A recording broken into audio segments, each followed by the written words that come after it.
Problem से solution तक, astro तक, नो योर फेट।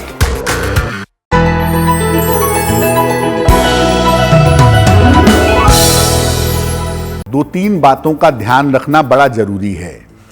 एक तो भद्रा काल में होलिका दहन नहीं होगा, भद्रा का ध्यान हम रखते हैं। दूसरा, संध्या काल में होलिका दहन करते जरूर हैं, लेकिन जो होलिका की लकड़ियां हैं वो इकट्ठा करना या पहले से होलिका के स्थान पे जाके पूजा करना, ये दिन के समय में ही होता है। आप बहुत सारी महिलाओं को देखेंगे या बहुत सारे पुरुषों को देखेंगे कि होलिका की अग्नि जलने के पहले जहाँ पर लकड़ियाँ, गोबर के उपले इकट्ठे किए गए हैं, वहाँ पर जाकर के वो पूजा करना आरंभ कर देते हैं, अपनी समस्याओं की समाप्ति के लिए प्रार्थना करना शुरू कर देते हैं।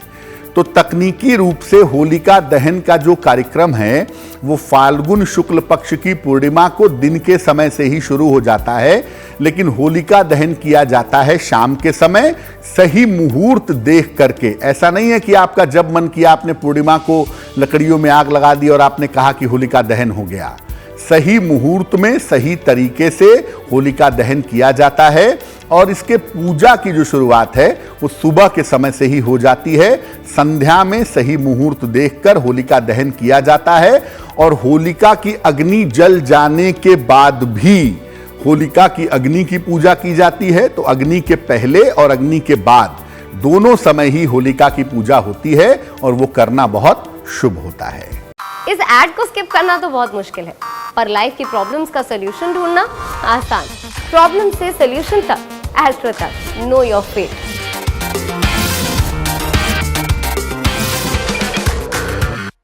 हम आपको आगे बताएंगे कि आप अपने राशियों के अनुसार होलिका दहन की अग्नि में क्या अर्पित करें, लेकिन उसके पहले आपको बता देते हैं कि राशियों से इसका संबंध क्या है।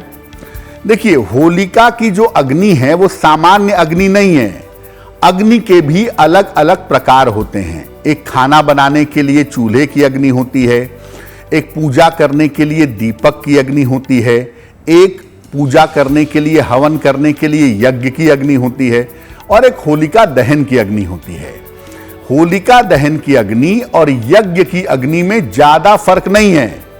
ये यज्ञ की अग्नि भी है और होलिका दहन के पवित्र पर्व की अग्नि भी है। तो अगर आपकी जो समस्या चल रही है, देखिए हर राशि के लिए किसी न किसी समस्या से उसको जूझना पड़ता है और कोई ना कोई समस्या जीवन में चलती रहती है। बिना समस्या के जीवन तो चलता नहीं है।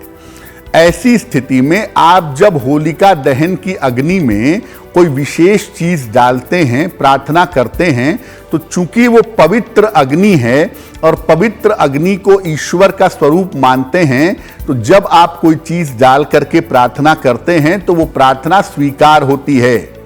और प्रार्थना के स्वीकार होने से ये होता है कि आपके जीवन की जो बाधा है वो बाधा निश्चित रूप से दूर हो जाती है।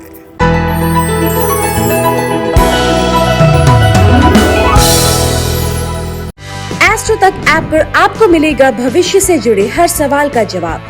डाउनलोड कीजिए एस्ट्रो तक ऐप और चुटकी में जुड़िए इंडिया के बेस्ट एस्ट्रोलॉजर से।